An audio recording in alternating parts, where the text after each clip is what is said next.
Halo, perkenalkan nama saya Muti Azahra, saya dari Binus Online 2026 dan pada kesempatan kali ini akan menjelaskan tentang proyek UAS saya dari mata kuliah Project Building Kewarganegaraan. Nah, untuk proyek ini kami mengambil dari SDG nomor 12 tentang Responsible Consumption dan Production yang membahas tentang penggunaan bubble wrap oleh penjual daring di era e-commerce dan rekomendasi solusi yang berkelanjutan. Nah, latar belakangnya sendiri adalah seperti yang kita tahu bahwasanya perkembangan e-commerce di Indonesia tuh meningkatkan penggunaan kemasan sekali pakai, which is bubble wrap yang berbahan LDPE atau bahan yang sulit terurai dengan rendah tingkat daur ulangnya. Nah, hal ini tuh berkontribusi pada peningkatan jumlah sampah plastik dari sektor logistik yang juga tentunya berkaitan dengan SDG nomor 12. Untuk memahami praktik penggunaan bubble wrap itu sendiri, justru tingkat kesadaran lingkungan penjual daring serta peluang alternatif kemasan yang berkelanjutan menjadi fokus utama. Nah, kita sebagai mahasiswa pada kesempatan kali ini akan melakukan observasi dan wawancara yang bertujuan untuk menghasilkan pemahaman empiris sekaligus menumbuhkan kesadaran tanggung jawab pada lingkungan. Rumusan masalah yang kita susun ada tiga, yaitu nomor satu, bagaimana kita mengidentifikasi praktik penggunaan bubble wrap itu sendiri oleh penjual daring dalam aktivitas e-commerce. Nomor dua, bagaimana kita menganalisa alasan dan pertimbangan penjual untuk memilih bubble wrap.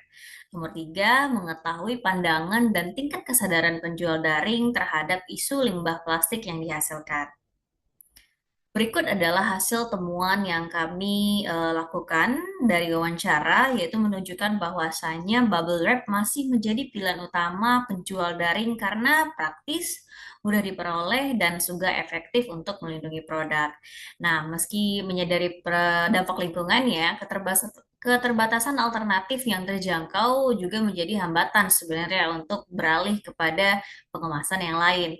Nah, kesadaran lingkungan juga masih bersifat individual dan belum terintegrasi dalam praktik usaha. Nah, beberapa penjual sebenarnya bersedia sih untuk menggunakan kembali atau mengganti bubble wrap. Nah, namun hal ini juga harus didukung oleh konsumen dan juga platform dari e-commerce itu sendiri. Berdasarkan temuan tersebut, kelompok kami merancang solusi beberapa edukasi penggunaan ulang, pemanfaatan kemasan yang dapat didaur ulang, serta peningkatan kesadaran konsumen terhadap pengemasan berkelanjutan di slide berikutnya.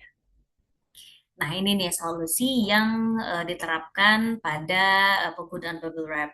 Jadi, alternatif ramah lingkungan pengganti bubble wrap ini sebenarnya ada banyak macam. Contohnya ada kertas craft atau kertas daur ulang, bubble wrap biodegradable atau berbahan tanaman, busa atau plastik, busa atau foam yang dapat digunakan ulang, kain atau tekstil bekas, dan juga serat alami seperti daun pisang ataupun jerami. Namun juga ada pilihan lain seperti kantong udara atau air cushion yang bisa dipakai berkali-kali. Nah, semua opsi ini sebenarnya lebih mudah didaur ulang atau terurai, mengurangi limbah plastik, dan beberapa dapat digunakan kembali untuk pengiriman berikutnya, ya meski tingkat biaya dan perlindungannya bervariasi. Nah, namun seperti yang saya bilang tadi, sebenarnya penjual mau sih untuk mengganti bubble wrap, tapi ya tentunya harus didukung sama konsumen dan juga platform dari e-commerce itu. Nah, dalam refleksi diri ya, saya sebenarnya penggantian bubble wrap ini tidak sederhana yang saya kira ya. Kemasan ramah lingkungan ini masih memiliki keterbatasan, terutama untuk melindungi produk sensitif dari kerusakan.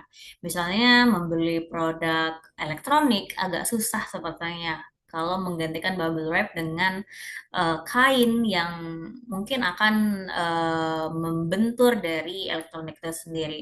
Nah, sehingga sebenarnya keberlanjutan tuh harus mempertimbangkan aspek fungsional dan keamanan. Nah, refleksi ini juga mendorong sebenarnya pemikiran kritis bahwasanya solusi lingkungan ini memerlukan inovasi material yang andal, serta kolaborasi antara pengembang kemasan dan juga pelaku UMKM. Terima kasih, selamat bertemu di video berikutnya.